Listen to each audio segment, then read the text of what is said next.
नमामि धन्वन्तरिम् आदिदेवं सुरासुरैर्वन्दितपादपद्मं लोकैर्जरारुग्भयमृत्युनाशं दातारमीशं विविधौषधीनां नातं कामे राज्यं न सर्गं न पुनर्भवं कामे दुःखतप्तानां प्राणिनामरति नाशनम। अब मैं योगाचार्य भूमेश जी से निवेदन करूंगा कि योग सत्र प्रारंभ करें।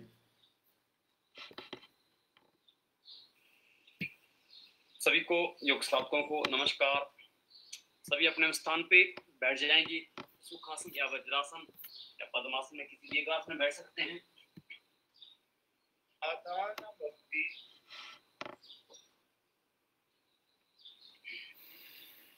रीढ़ को पीठ सीधा करना, पीठ सीधी,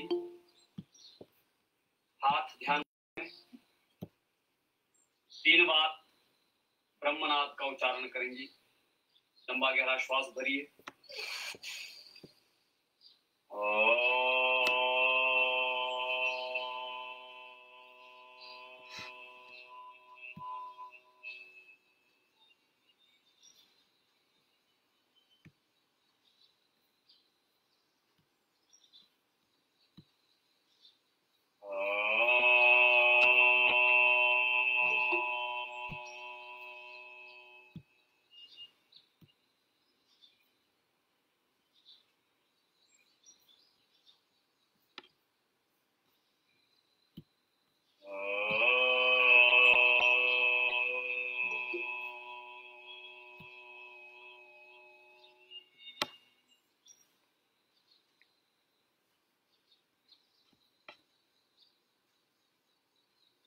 गच्छध्वं तं वदध्वं तं भो मनसि जानतां देवाभागं यथा पूर्वे संजानाना उपासते। आँखों को खोलेंगे, मुद्रा खोलेंगे, पैरों को खोलेंगे, बाएं पैर को हाथ पीछे,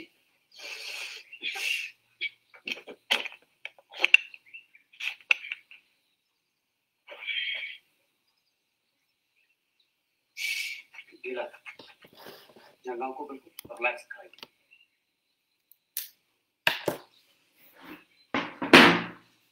मिलाइए दोनों पैरों आगे को खींचिए।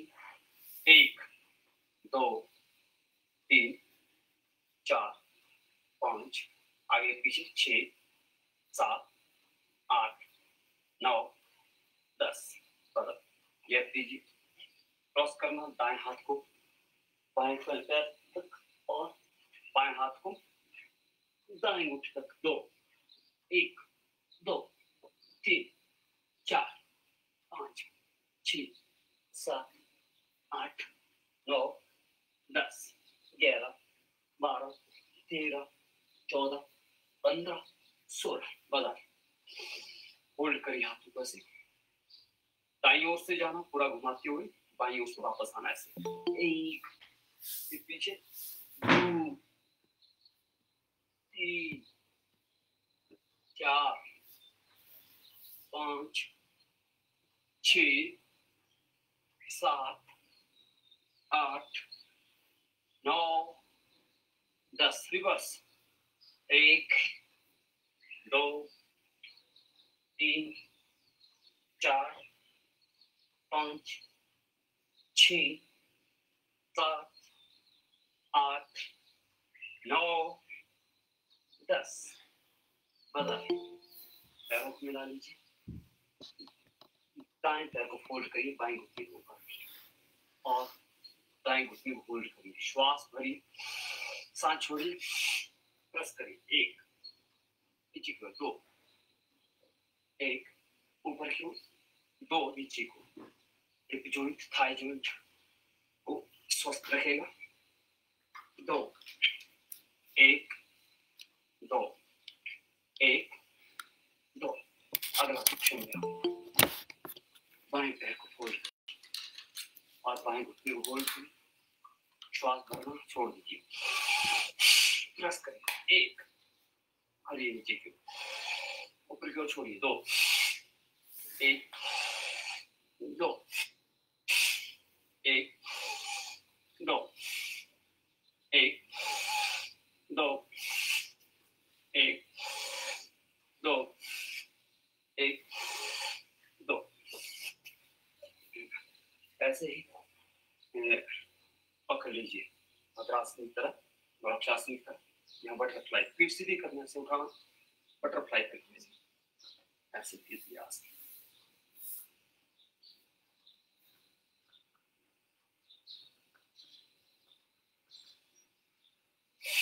खोलेंगे पैर, सुखासन में आएंगे, बायां पैर फोल्ड, दायां पैर फोल्ड, हाथ खोल लीजिए ऐसे, दाएं बाएं भुजाओं को घुमाइए, एक, सीधे रखना, तीन, चार, पाँच, छः, सात, आठ, नौ, 10, रिवर्स, एक, दो, तीन, चार, पाँच, छः, सात, आठ, नौ, 10, बदल, दोनों हाथों को हथेलियों को घुटने और घुमाएंगे, एक, कंधे, दो, तीन, चार, पाँच, छः, सात, आठ, नौ, 10, रिवर्स, एक, दो, तीन, चार, पाँच, छः, सात, आठ, नौ, 10, क्रॉस करेंगे हथेलियों को ऊपर की ओर, ऐसे पर्वतासन। पर्वतासन में थोड़ा ध्यान करेंगे, पहले एक, सांस लेके ऊपर, दो, छोड़ना नीचे, एक, दो, एक, दो, जब ऊपर खींचेंगे पूरा स्पाइन को, पूरा रीढ़ की हड्डी को ऊपर खींचना, शरीर को ऊपर खींचना, एक, दो, एक, दो, एक, दो, 5 उंगली मिलाइए, घुमाइए, एक, दो, तीन, चार, पाँच, छः, रिवर्स, एक, दो, तीन, चार, पाँच, छोड़ देंगे, पैरों को खोल लीजिए, वज्रासन में आइए, आसन प्रारंभ करते हैं हम अब, वज्रासन में आइए, श्वासों को सहज करने के लिए 3-4 बार लंबा श्वास लेना, छोड़ना,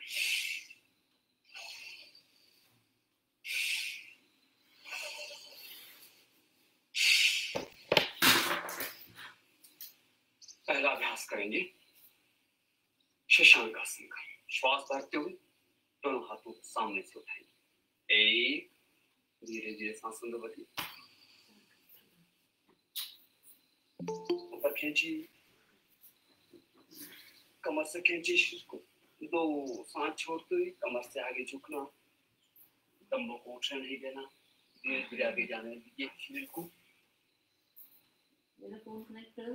रुकना, श्वास को सहज चलने दीजिए, 15 तक रुकेंगे, 1, 2, 3, 4, 5, 6, 7, 8, 9, 10, 11, 12, 13, 14, 15, श्वास भरिए, शरीर को उठाइए धीरे से, सांस छोड़ दीजिए, सांस पुनः भरिए, छोड़ते हुए भुजाओं को वापस लाइए, शशांक आसन, पाचन तंत्र को ठीक करने के लिए गैस को रिलीज करता है, घुटनों के बल खड़े होंगे, इसके साथ करेंगे हम अर्धउष्ट्रासन, अर्धउष्ट्रासन, एक में दोनों अंगूठों को पीठ के साथ रखना है, ऐसे लोअर बैक पे लगाना, अंगूठे से सपोर्ट, श्वास भरना, श्वास भरते हुए रीढ़ की हड्डी को बेंड करना है, ध्यान दीजिएगा, रीढ़ की हड्डी को बेंड करना, धीरे धीरे रुकना, गर्दन ढीली छोड़ना। 1 2 3 4 5 6 7 8 9 10 11 12 13 14 15। धीरे से गर्दन सीधा, पेट सीधी, वज्रासन में बैठ जाएंगे। और वज्रासन के बाद पेट के लिए पहले पुनः करेंगे, पेट को पूरा हल्का करेंगे। मंडूकासन का पहला प्रकार, बाएं हथेली को नाभि के ऊपर रखिए, उसके ऊपर दाईं हथेली, श्वास भरना, सांस छोड़ना, पेट प्रेस करना, धीरे से आगे झुकना। आगे झुकी, सांस छोड़ दीजिए। बाह्य कुंभ के बाहर सांस को रोक सकते तो बहुत अच्छा है, अगर नहीं रोक सकते तो सहज रूप से श्वास को चलने देना है। दबाव रखना, नितंबों को उठने नहीं देना है। रुकना, सुस्ता लानी है।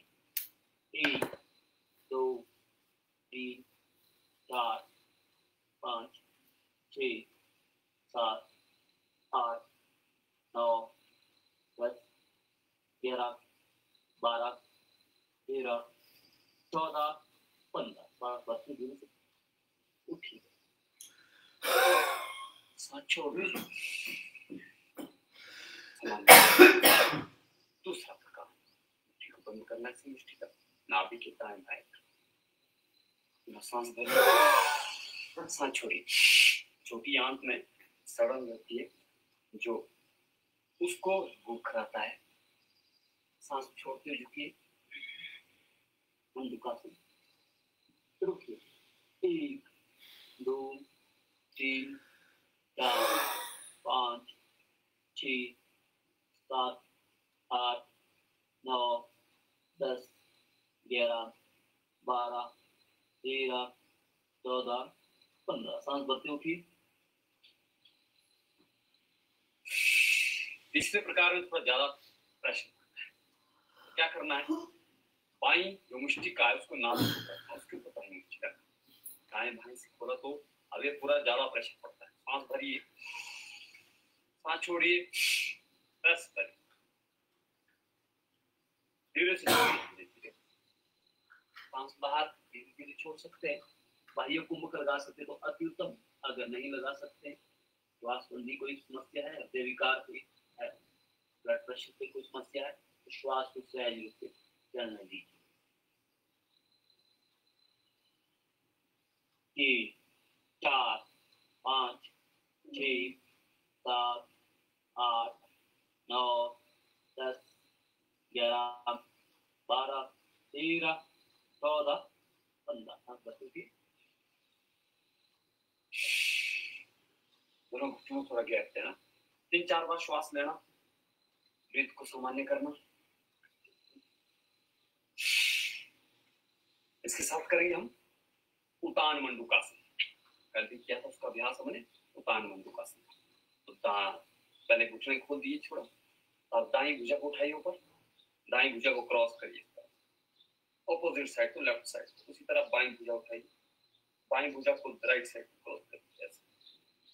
इसके बाद श्वास भरिए थोड़ा, फेफड़ों के लिए बहुत अच्छा है, फेफड़ों को मजबूत करता है, श्वसन तंत्र को मजबूत करता है। तो फेफड़ों के जो छिद्र होते हैं उनको ओपन करता है। तो खोलिए, गर्दन पीछे, कोहनी पीछे, श्वास अंदर भरिए, थोड़ा स्थिरता लाइए, 10 तक रुकना। 1 2 3 4 5 6 7 8 9 10। बायां हाथ छोड़ दीजिए, धीरे से गर्दन ढीला छोड़िए, दाएं हाथ धीरे से छोड़िए, घुटने मिला लीजिए। 3-4 बार लंबा श्वास लीजिए, सामान्य स्थिति पे आइए, ब्रीथ को सामान्य करिए।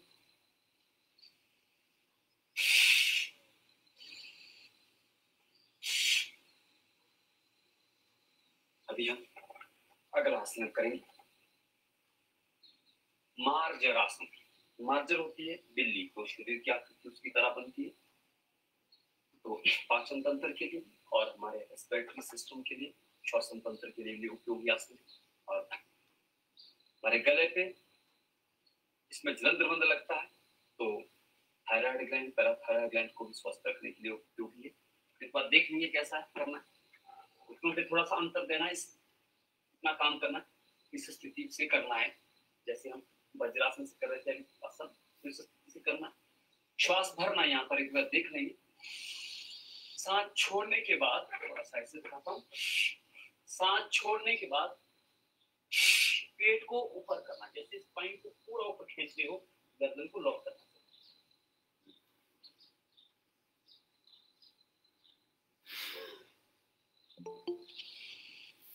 धीरे से सांस भरना, सामान्य स्थिति पे आना। अब आएंगे स्थिति पे सभी सूचना दो, उसका अनुसरण करना है।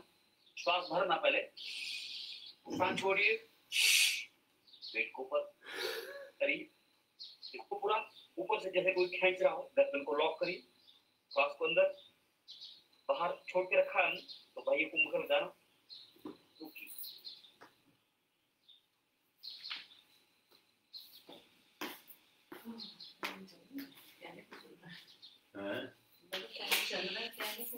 सांस लीजिए सामान्य, जैसे पहले हम कर रहे थे उतान मंडूकासन में फेफड़ों में खिंचाव आता है और ये अभी सिकुड़ते हैं तो खुलने चाहिए। तो फेफड़ों के लिए जब ये सिकुड़ जाएंगे उसके बाद ओपन होंगे तो उसका कार्यक्षमता बढ़ाएगा। हमारे लंग्स की पाचन तंत्र के लिए बहुत उपयोगी है, पेट के लिए उपयोगी है और थायराइड ग्लैंड के लिए बहुत उपयोगी है। एक बार पुनः करेंगे, श्वास भरिए, छोड़िए,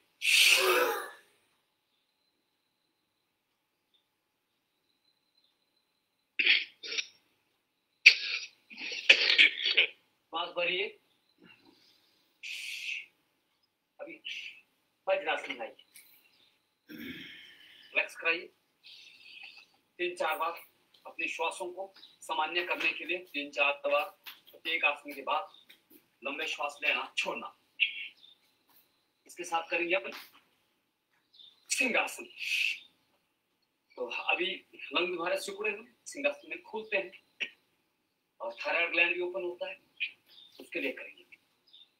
इस स्थिति से करना है तो एक बार पुनः देख लेना है, उसके बाद करना है। देख लेंगे एक बार इस स्थिति से, श्वास भरा, सांस छोड़ना, जीवा को बाहर निकालना,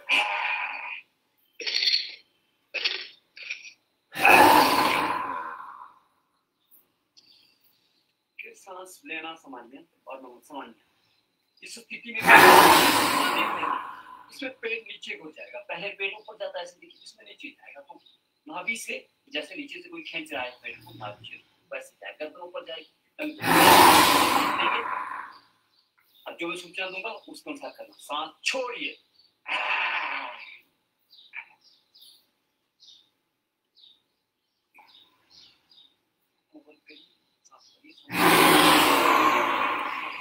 एक बार पुनः जैसे जीवा से बाहर श्वास छोड़ेंगे, मुंह से बाहर छोड़ेंगे तो वैसे ही पेट को नीचे की ओर, स्पाइन को नीचे की ओर बेंड करना, खींचना।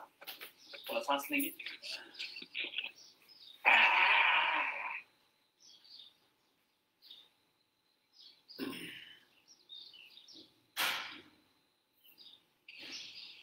बैठ जाएंगे वजह से, जो थायरॉक्सिन को बैलेंस करने के लिए बहुत ही उपयोगी आसन है सिंहासन। खोलेंगे वज्रासन को, बाएं पैर खोलिए, दाएं पैर। अभी हम बैक साइड का एक आसन करेंगे। बैक साइड को लेट जाएंगे,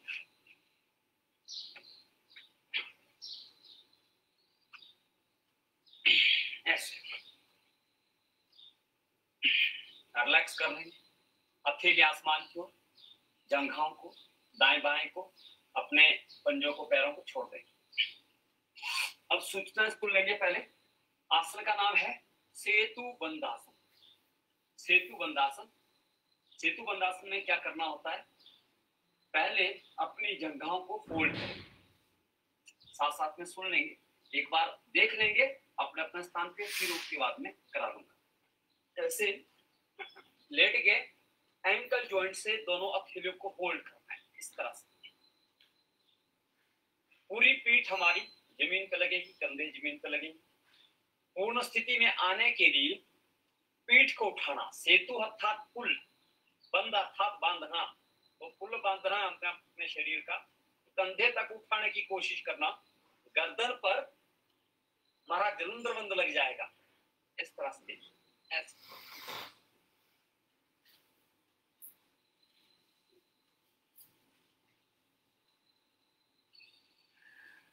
साइड से दिखाता हूँ, एक बार देख लीजिए पुनः ठीक से, उसके बाद सूचनाएं दूंगा और करना।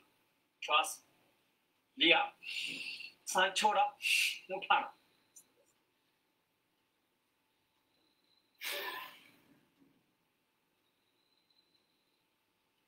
धीरे से लेट जाएंगे सभी अपने अपने स्थान पे। सबसे पहले अपने लेग्स को फोल्ड करिए, दोनों एड़ियों को नितंबों के पास लाइए और दोनों हाथों से अपने एंकल जॉइंट से अपने लेग्स को होल्ड करिए। श्वास भरिए, सांस छोड़ दीजिए, धीरे धीरे बैक को उठाइए, ऊपर उठाइए। कोशिश करिए अपना जो नाभि का भाग है उसको अपने मस्तिष्क तक लाने की कोशिश करें। जितना उस तरफ को लाएंगे उतना ज्यादा लाभ इस आसन से। लोअर बैक की दर्द के लिए बहुत ही उपयोगी है। चंद्रमन लगता है तो थायराइड, पैराथायराइड ग्लैंड को स्वस्थ रखने के लिए उपयोगी है। फेफड़ों की क्षमता बढ़ाने के लिए बहुत उपयोगी है। स्पाइन को फ्लेक्सिबल करता है। रुकना, 1 2 3 4 5 6 7 8 9 10। धीरे से छोड़िए, पीठ को पूरा धीरे धीरे छोड़िए, आराम से। बायां पैर खोलिए, दायां पैर छोड़िए। लंबे गहरे 3-4 श्वास लेने, श्वसन को सामान्य करना है। लेटे लेटे ही लंबे गहरे 3-4 श्वास लेने। अब हम आगे को लेते हैं, दाईं ओर से करवट लेते हुए पेट की साइड को ले जाएंगे, ऐसे पेट तक को लेते हुए।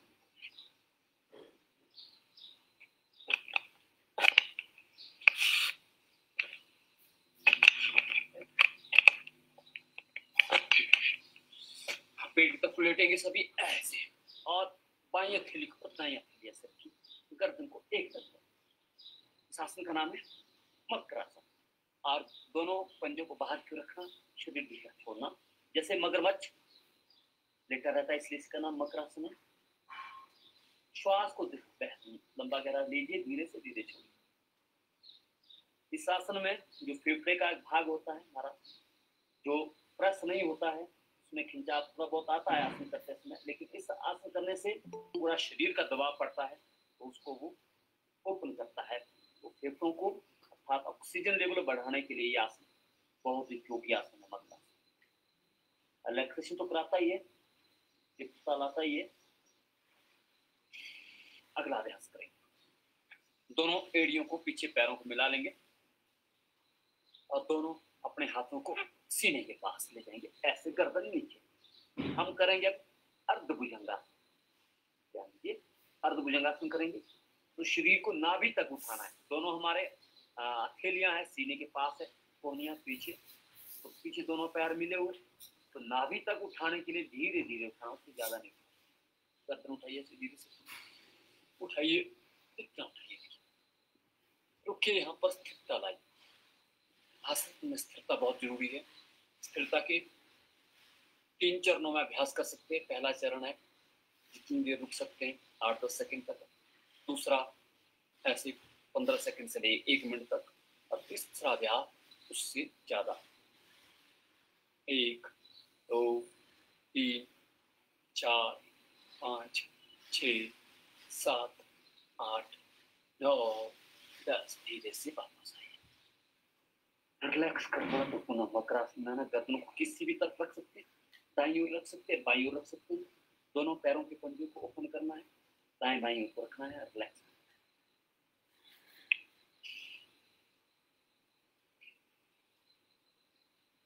तीन चार बार श्वास लेना, सामान्य स्थिति में आना, दोनों पैरों को।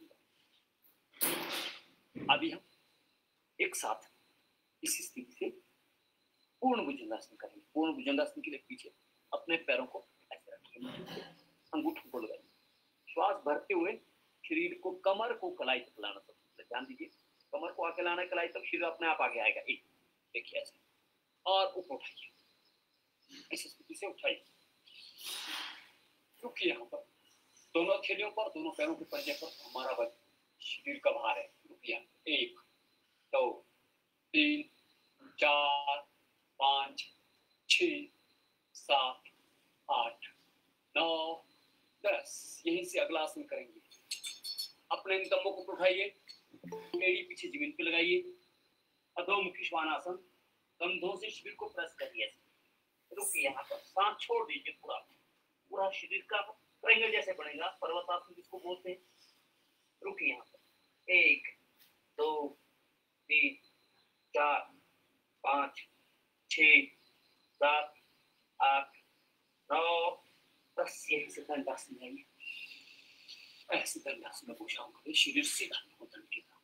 1 2 3 4 5 6 7 8 9 10। यहीं से साष्टांग प्रणाम, पहले घुटने मिलाइए, जमीन फिर मिलाइए, सीना रखिए नीचे, पेट को नहीं लगने देना, और माथा रखिए।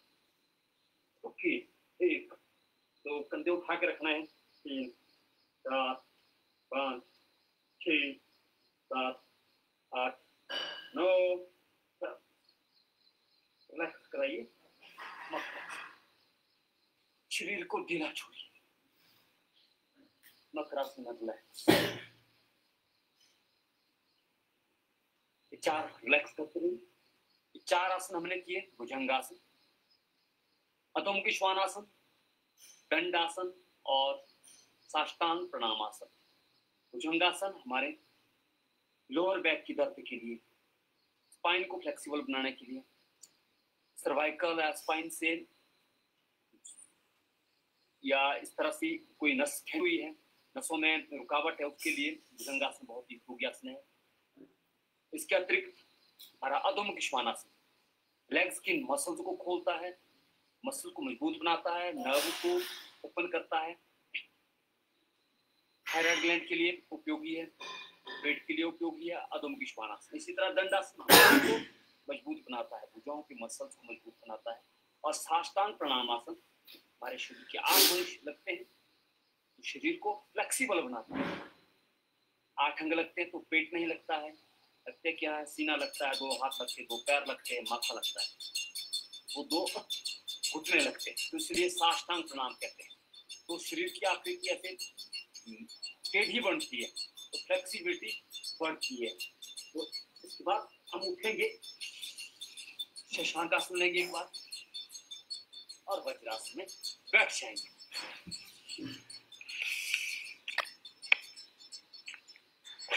ऐसे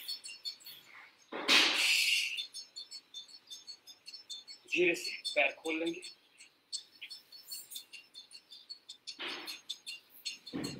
सुखासन, सिद्धासन या पद्मासन, इन तीनों में से किसी भी एक आसन में बैठ जाएंगे।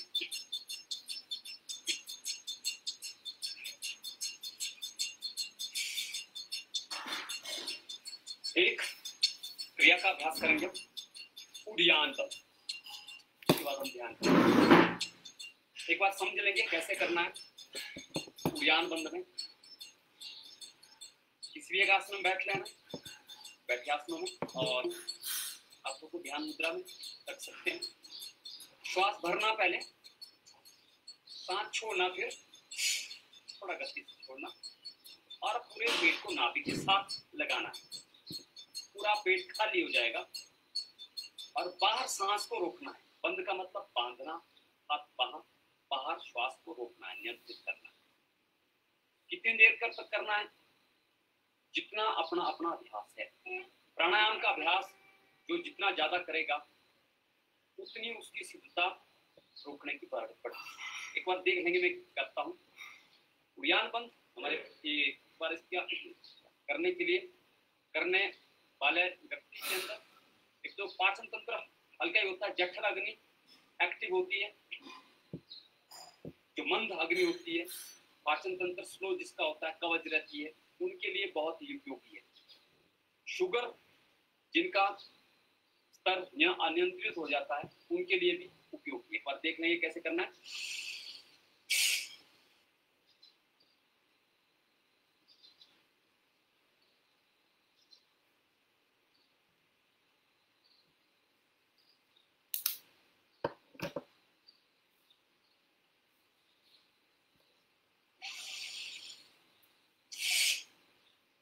शरीर को हल्का करता है। जिस तरह से पक्षी आप देखना बैठे होते तो पेट बाहर निकलता है, जब उठते तो एकदम को पूरा पेट पीछे कर लेते हैं, उसी तरह से करना करेंगे। अभी श्वास भरिए, सांस छोड़िए,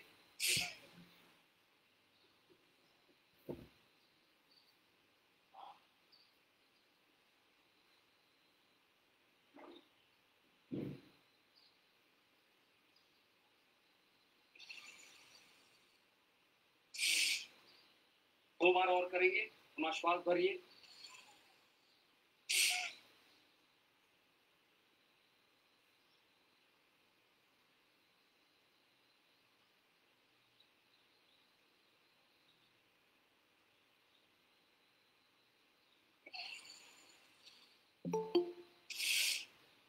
एक बार पुनः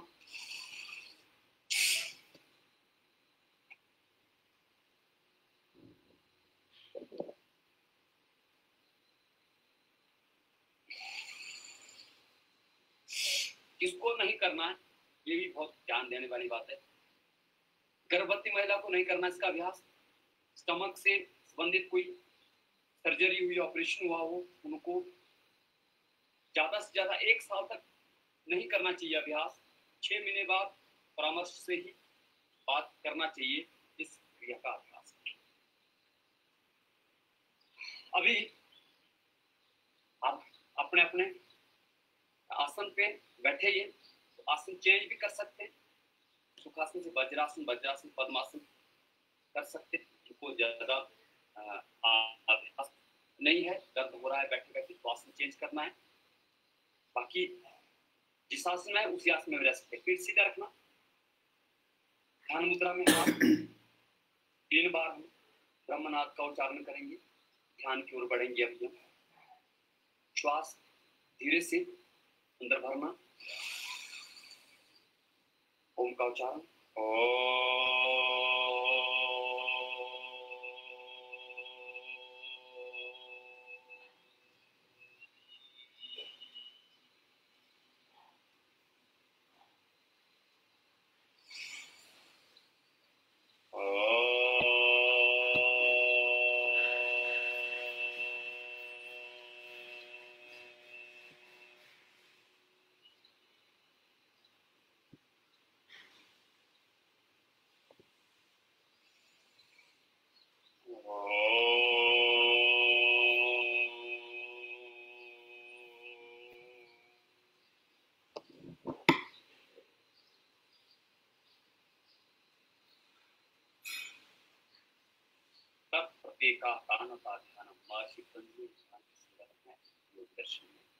आपको कहा है उस एक को नियंत्रता से, एकाग्रता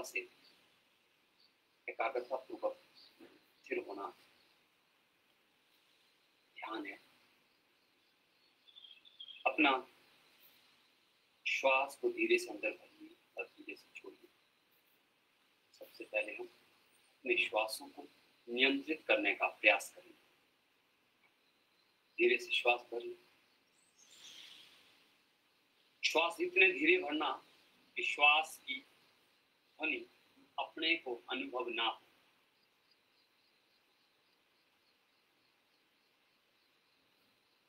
और धीरे धीरे इसी तरह छोड़ना।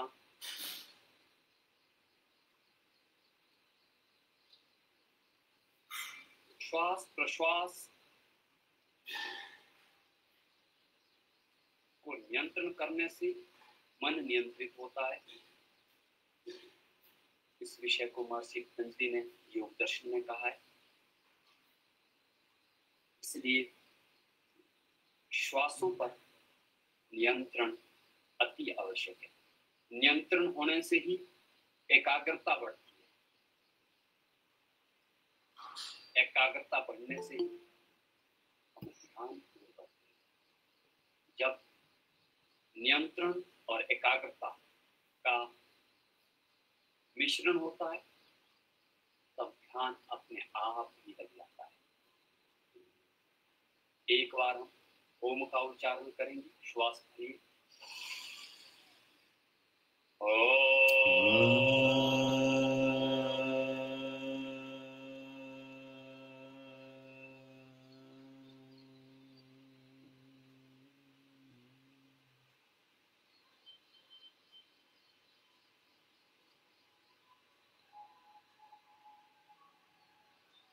ओंकार बिंदु संयुक्तम नित्य ध्यायन्ति योगिनः कामदं मोक्षदं चैव ओंकाराय नमो नमः। ओंकार स्वरूप का आंखें बंद ही रखना। अपने मस्तिष्क के समक्ष ओंकार का सूक्ष्म स्वरूप बनाना, आकार बनाना और उस पर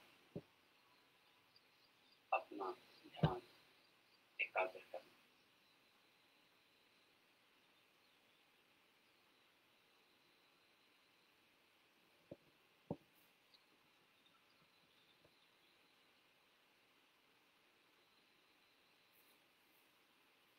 श्वास सहज रूप से चले।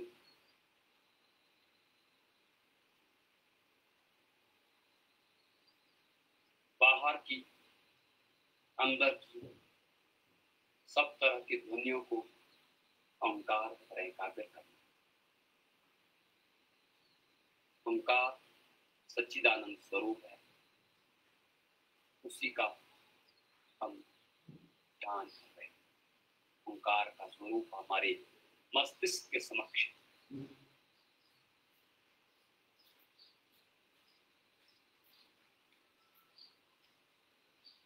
ओंकार तेज है। ओंकार ब्रह्म है।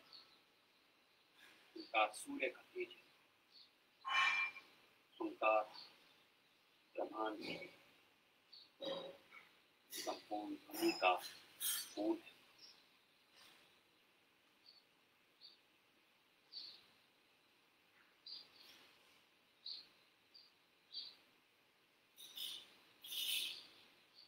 लंबा गहरा श्वास भरते हुए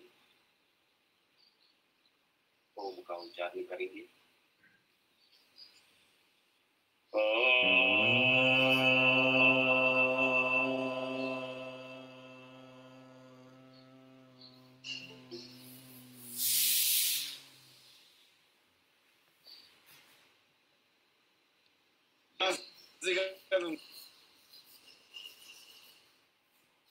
सर्वे भवन्तु सुखिनः सर्वे सन्तु निरामयाः सर्वे भद्राणि पश्यन्तु मा कश्चित् दुःखभाग् भवेत्।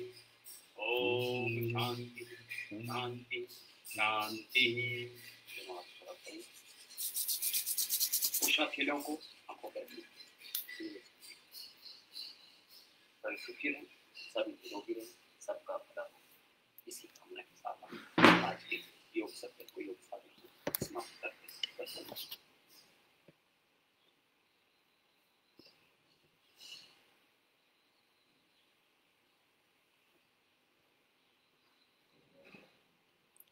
धन्यवाद।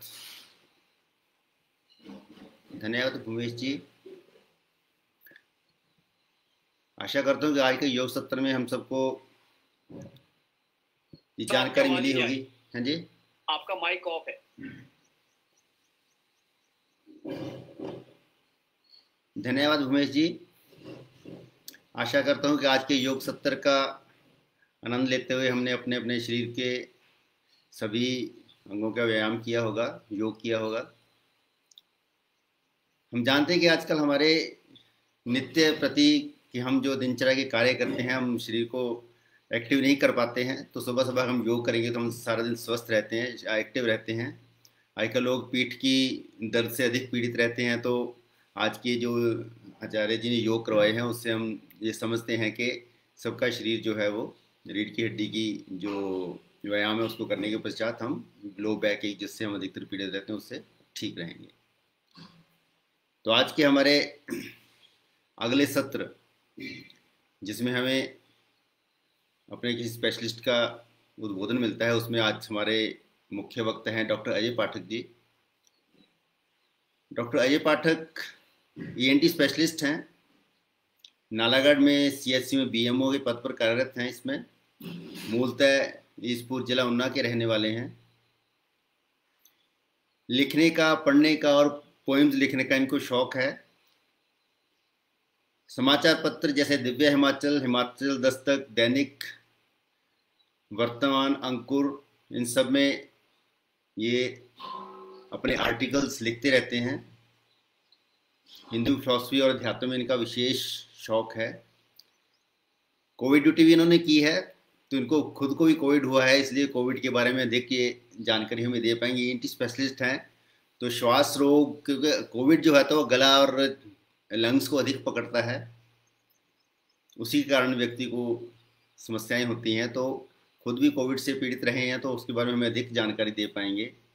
तो मैं निवेदन करूंगा डॉक्टर अजय पाठक जी से कि वो अपना माइक और वीडियो ऑन करें, हमें अपना मार्गदर्शन करें।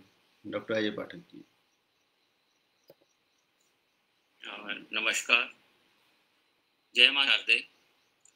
सबसे पहले मैं प्रणाम करूंगा आदि योगी सदाशिव को, और मैं धन्यवाद करूंगा आरोग्य भारती का कि मुझे मौका दिया आज सुबह सुबह ये सब बातचीत आप लोगों के साथ करने का। आज जब से पिछले 1-1.5 साल से जो कोरोना समय जब से चला है, कोरोना काल जब से चला है, तो हमारे 2 कीवर्ड्स रहे हैं, एक इम्यूनिटी और दूसरा योग। योग में हम सिर्फ प्राणायाम को ही योग मान के उसी की बात लगभग 1-1.5 साल से होती रही है, क्योंकि प्राणायाम श्वसन तंत्र को संचालित करता है, श्वसन तंत्र को मजबूत करता है, इसलिए प्राणायाम की बात सभी करते रहे हैं। और जो कोरोना है, कोविड-19, ये श्वसन तंत्र को ही ज़्यादा इफेक्ट करता है। वैसे अब ये बॉडी के किसी भी पार्ट को इफेक्ट कर रहा है, केवल श्वसन तंत्र को नहीं। जरूरी नहीं है कि खांसी, जुकाम, बुखार, निमोनिया ही हो, कुछ भी किसी भी तरह से प्रेजेंट कर रहा है, लेकिन मूलतः ये श्वसन तंत्र को ही इफेक्ट करता है। नाक में आता है, नाक में रह के नाक से गले में जाता है, वहाँ से छाती में जाता है, और छाती में जाकर ये फेफड़ों को अगर इफेक्ट करे, 85% लोगों के फेफड़ों को इफेक्ट नहीं करता है, लेकिन अगर फेफड़ों को ये इफेक्ट करे तो ये एक सीवियर डिजीज कर देता है। ये सीवियर डिजीज क्यों होती है? क्योंकि शरीर को ऑक्सीजन चाहिए, और वो ऑक्सीजन हमें फेफड़ों में मिलती है।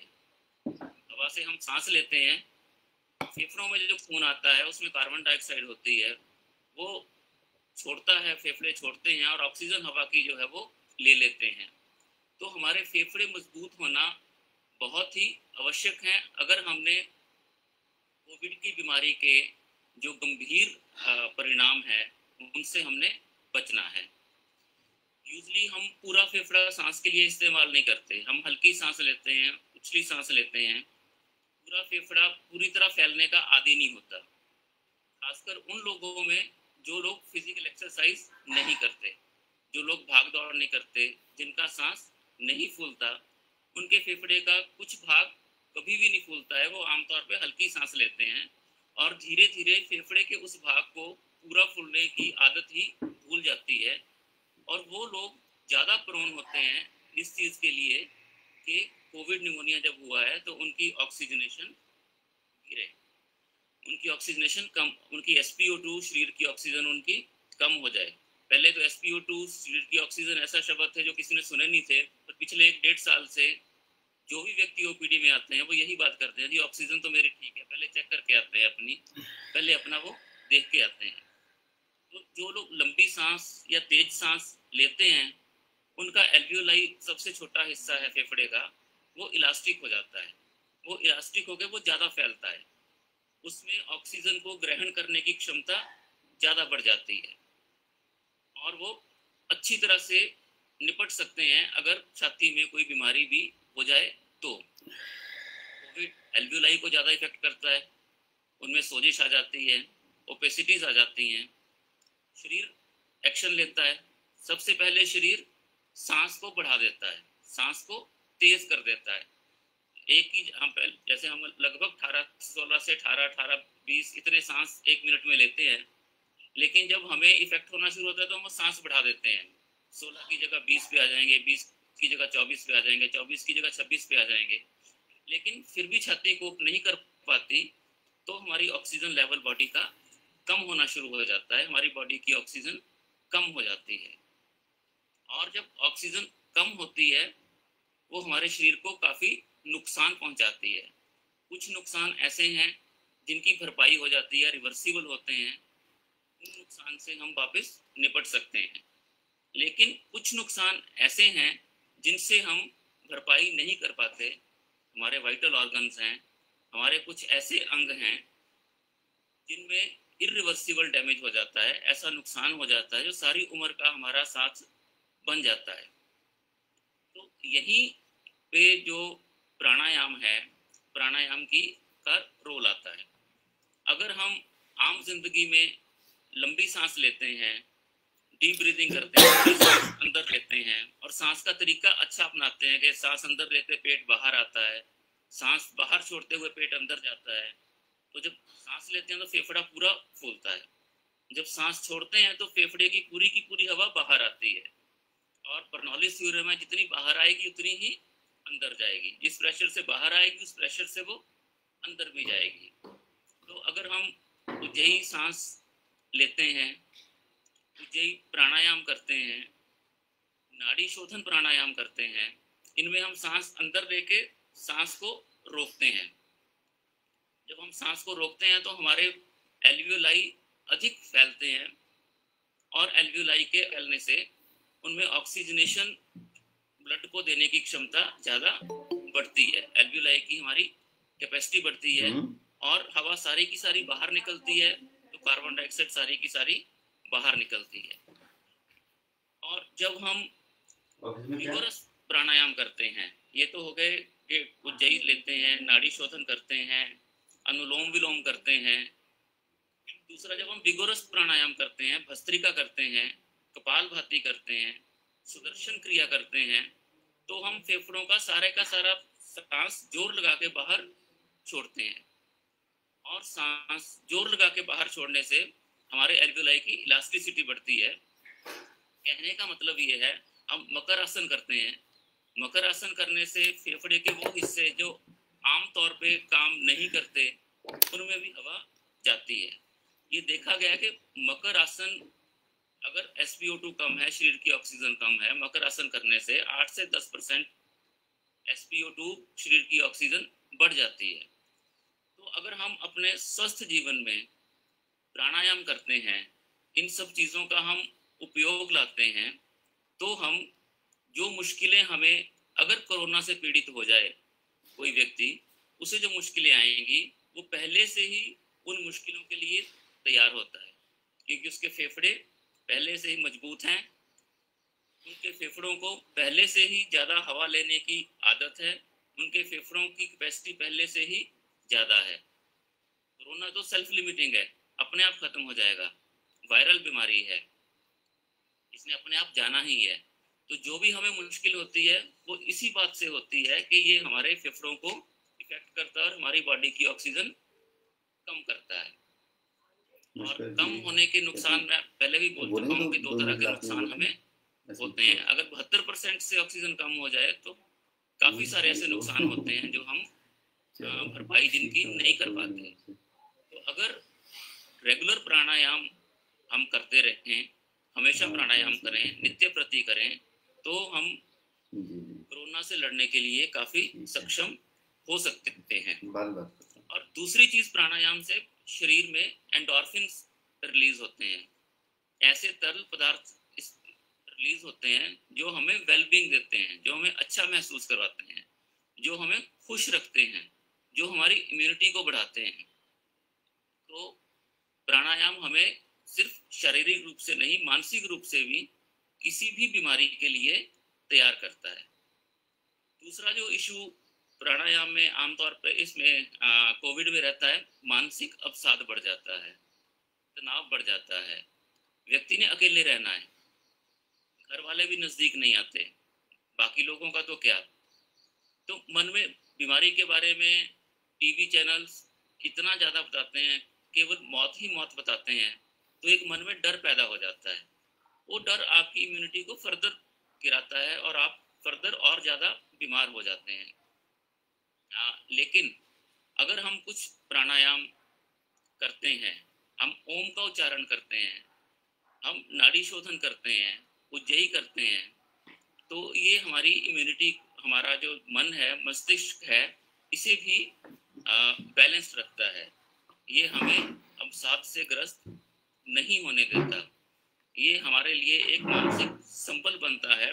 बॉडी में एंडोर्फिन्स रिलीज होते हैं, मानसिक रूप से हम स्ट्रेस फ्री रहते हैं। और कुछ लोग जिनको लंबा कोविड होता है, ज़्यादा देर तक बीमार रहते हैं, वो पोस्ट ट्रॉमेटिक स्ट्रेस डिसऑर्डर का शिकार भी हो जाते हैं। लेकिन जो लोग नित्य प्रति प्राणायाम करते हैं, और प्राणायाम नहीं, मैं योग कहूँगा कि योग करते हैं, ध्यान भी साथ लगाते हैं, जो अष्टांग योग का ही हिस्सा है, ध्यान भी लगाते हैं, मेडिटेशन करते हैं, तो बीमारी के दौरान उनका मॉरल डाउन नहीं होता। वो बीमारी के दौरान भी अपने आप को हमेशा सशक्त ही पाते हैं। अब जो कोविड निमोनिया है, जिस मरीज को कोविड निमोनिया हो गया, उसकी लंबी कॉम्प्लिकेशंस कई लोगों में चलती हैं। फेफड़ों में फाइब्रोसिस हो जाता है, फेफड़े आपस में जुड़ना शुरू हो जाते हैं, उनकी फैलने की कैपेसिटी कम हो जाती है। तो अगर हम बीमारी के दौरान प्राणायाम करते हैं, उज्जयी सांस लेते हैं, अनुलोम विलोम करते हैं, ओम का उच्चारण करते हैं, तो फाइब्रोसिस होने से बचा जा सकता है। तो जो कोविड से आपके लॉन्ग टर्म बीमारियां होनी हैं, जो लॉन्ग टर्म आपको नुकसान होने हैं, उन नुकसानों से बच सकते हैं। लेकिन जब सीवियर कोविड है, चेस्ट में निमोनिया है, तो भस्त्रिका, कपालभाति, सुदर्शन क्रिया ये नहीं करने चाहिए, क्योंकि फेफड़े पहले ही इंजर्ड हैं और हम विगोरस सांस, तेज सांस लेंगे, बहुत तेज अंदर लेके जाएंगे, तो उनसे वो और भी ज़्यादा उनमें चोट लग सकती है। तो कोरोना से पहले, कोविड से पहले फेफड़े, प्राणायाम हमारे फेफड़ों को मजबूत रखता है, हमारे शरीर को ऑक्सीजनेशन बढ़ाता है, ऑक्सीजन सैचुरेशन हमारी ज़्यादा करता है, और फेफड़ों को इस बात के लिए तैयार रखता है कि आवश्यकता हो तो पूरे का पूरा फेफड़ा हमेशा सांस ले सके। हमारे श्वसन तंत्र को मजबूत करता है, पूरे फेफड़े को कार्यशील करता है। और मकर आसन का, खासकर अगर कोविड हो गया है, तो उसमें मकर आसन का बहुत ही ज़्यादा उपयोग है। पेट के बल उल्टे लेटने का भी आचार्य जी ने बताया, आचार्य भूमेश जी ने, पेट के बल उल्टे लेट के ऑक्सीजनेशन बहुत बढ़ जाती है, 7-8%, 10% तक ऑक्सीजनेशन केवल पेट के बल उल्टे लेटने से बढ़ जाती है, मकर आसन से बढ़ जाती है। तो जब कोरोना हुआ है, जब कोविड की बीमारी हुई है, तो ये हमारे एल्विलाई को शक्ति देते हैं, हमारी चेस्ट एक्सपेंशन बढ़ाते हैं, हमें फाइब्रोसिस से बचाते हैं। यानी कोरोना खत्म हो जाए तो उसके बाद हमारे फेफड़े पुनः वैसे ही हो जाए जैसे पहले थे। अगर हम इन दिनों में प्राणायाम या सांस की एक्सरसाइजेज नहीं करते हैं, तो हमारे फेफड़े द्वारा से वापस अपने उस लेवल तक नहीं आ पाते। प्राणायाम का फायदा क्या होता है, मैं इसका अपने आप एक उदाहरण हूँ। चौथे दिन मेरे फेफड़े 50-60% के करीब इन्वॉल्व थे, 8 दिन तक बीमारी बढ़ती है तो 8वें दिन तक 75-80% तक लगभग थे, हो गए होंगे। मैं 10 दिन हॉस्पिटल में एडमिट रहा, लेकिन मुझे ऑक्सीजन की ज़रूरत नहीं पड़ी, क्योंकि नियमित प्राणायाम करने से फेफड़ों में इतनी कैपेसिटी थी कि वो अपनी ऑक्सीजन अपने आप पूरी करते रहें और कोविड निमोनिया से निपट सकें। और जब कोविड के बाद मैंने एक्सरे किया पूर्णतः स्वस्थ होने के बाद, तो कोई फाइब्रोसिस का निशान नहीं था। तो प्राणायाम उतना ही जरूरी है कोविड में जितना कोई दूसरी दवाई देना, रादर उससे भी ज़्यादा जरूरी है, क्योंकि दवाई तो इसकी कोई है नहीं। और कोविड के बाद भी पूर्णतः स्वस्थ होने के लिए, फेफड़ों को लाने के लिए प्राणायाम आवश्यक है। और मानसिक रूप से स्वस्थ होने के लिए ओम प्राणायाम, अनुलोम विलोम, इनका किया जाना बड़ा आवश्यक है। और ध्यान जो है, ध्यान लगाना भी बहुत ज़रूरी है, तभी हम कोविड के इफेक्ट से मुक्ति पा सकेंगे। नहीं तो लॉन्ग कोविड चलता है, लंबा कोविड चलता है, आपके शरीर की एंटीबॉडीज आपकी ही दुश्मन बन जाती हैं। और कुछ लोग महीनों तक थके रहते हैं, महीनों तक बोलते हैं हमें थकान हो जाती है, हमसे चला नहीं जाता है, कोई काम नहीं कर पाते हैं, हल्का चक्कर आता है। तो ऐसे में प्राणवायु कम हो जाती है। तो भस्त्रिका, सुदर्शन क्रिया, ओम, ये हमें बहुत ही मदद करते हैं। मेरा अपना एक्सपीरियंस रहा है कि मैं थका ही रहता था, थकावट ही रहती थी, लेकिन जब सुबह सुबह पौना घंटा 1 घंटा प्राणायाम करना, उसके बाद 1:30-2 बजे तक बिल्कुल शरीर प्राणवायु बढ़ जाती थी। तो मैं तो यही कहना चाहूँगा कि हमेशा ही हमें प्राणायाम करते रहना चाहिए, खासकर कोविड काल में बहुत ज़रूरी है। लेकिन सिर्फ कोविड के लिए नहीं, अगर आपको छाती की कोई दूसरी बीमारियां भी हैं, ब्रोंकियल एलर्जी है, एस्थमा है, COPD है, तो ये सब अगर हम करते रहेंगे, प्राणायाम करते रहेंगे, तो हम यहाँ भी हमारा जीवन स्तर बहुत अच्छा हो सकता है, हमारी क्वालिटी ऑफ लाइफ बहुत अच्छी हो सकती है। और अगर हम बीच में गंभीर बीमारी से पीड़ित भी होते हैं, तो उसे कोप करने के लिए भी हमें प्राणायाम एक संबल देता है, ध्यान हमें एक संबल देता है। और अगर हम अष्टांग योग पूरा करते हैं, तो वो हमें अच्छा इंसान बनाने में भी मदद करता है। और एक अच्छा इंसान हमेशा एक अच्छा प्रोफेशनल बनता है, एक अच्छा नागरिक बनता है, एक अच्छा परिवार का सदस्य बनता है। समय 7 बजे तक का था, तो मुझे लगता है कि यही कहता हुआ कि प्राणायाम श्वसन तंत्र के लिए एक संजीवनी है और हमें सबको इसका दैनिक नित्य प्रति इस्तेमाल करना चाहिए। मैं अपना वक्तव्य समाप्त करता हूँ। धन्यवाद। धन्यवाद डॉक्टर पाठक जी, बहुत ही सुंदर तरीके से आपने हम सबको श्वसन संस्थान को हम कैसे सुरक्षित रख सकते हैं इस कोविड काल में, उसके बारे में हमें जानकारी दी, हमारा मार्गदर्शन किया। आपको भी कोविड का अनुभव रहा है, तो आपने उस कोविड के अनुभव को हमारे साथ शेयर किया, हमें बताया कि किस प्रकार से हमें कोविड के काल में प्राणायाम जो है हमें सुरक्षित रखता है। इसका हम अभ्यास करते रहेंगे तो हमें कोविड से अधिक पीड़ित नहीं होते हैं।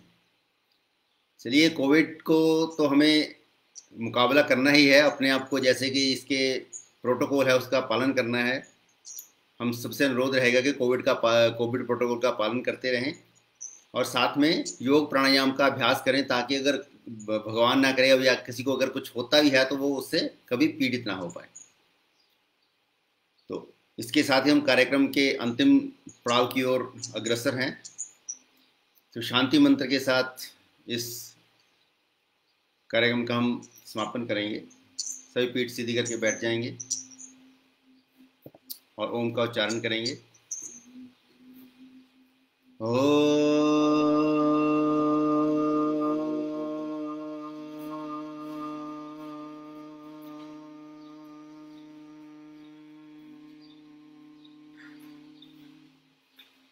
सर्वे भवन्तु सुखिनः, सर्वे सन्तु निरामयः, सर्वे भद्राणि पश्यन्तु मा कश्चित् दुःखभाग् भवेत्।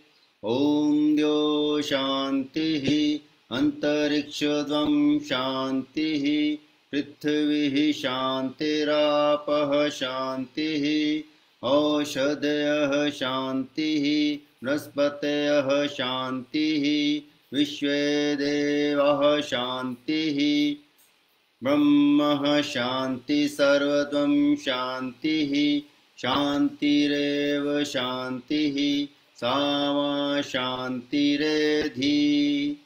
ओम शांति शांति शांति। नमस्कार। हाथों को हथेली को आपस में रगड़ के आंखों को ऊपर रखेंगे, थोड़ी देर खोलेंगे।